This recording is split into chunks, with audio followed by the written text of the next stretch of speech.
So logically, I needed something to determine the scale for the almost 16-foot Sphinx. Luckily, I had a 5-foot block of foam, which I decided I would turn into the head. I can't remember where it came from. I think Ben gave it to me, as he probably pitied me and sensed panic when purchasing the foam. Now, God decided to smile on me because I had no real place to carve the giant sculpture. So Eben Dunn, aka Scott, graciously allowed me to sculpt in his studio and the courtyard, which was attached to Fahamu's studio, the Wadi. Boy, I made a mess. Styrofoam was everywhere, in my teeth, hair, what little I had of it, my drawers, socks, shoes, everywhere. But I couldn't worry about that now. I had a week to get this thing right. So in a few hours, I had the head of the Black Panther Sphinx carved. All I had to do was make the body based on that. Due to the size of the piece, I was gonna need some help to finish it. 4 days is all I had. The Inman Park Parade was on Saturday. I started carving on Monday. I'm a procrastinator by nature because it seems my inspiration and urgency strikes just before the deadline. Lord help me.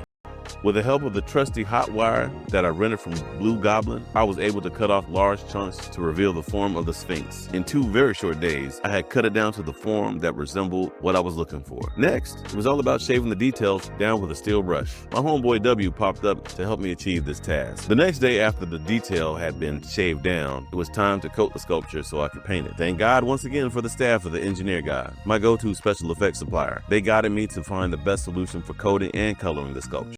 Without them, things would not have been so good, as I didn't know you can't put aerosol on styrofoam. As I learned very fast, aerosol melts it. Oops. To this day, my name is sprayed on the side of the Sphinx as if it was sculpted. Fabian was here. Anyway, another thing I learned is when you mix the epoxy together, it gets very hot. Very strange reaction. So you have to put it on as soon as you mix it together. And what you don't get, you will not use again. And the bucket you mix it in, you can charge that to the game, baby, because it will be useless. So much stuff I learned. Later, the legendary duo Maurice Evans and Grace Keitsa joined me to help bring that thing home, as well as Kimberly Benz, along with my son Kemet, got in on the action. So the day came, and we had just finished the touch-ups just in time to throw on some clothes provided by my homegirl elite, Zuri Love. Zuri had a station set up in Rose House, where people who wanted to walk in the parade could pick up the clothes, wear so they could look like proper Wakandans. I had been working so hard on the sculpture, I spent hardly any time thinking about what I was going to wear.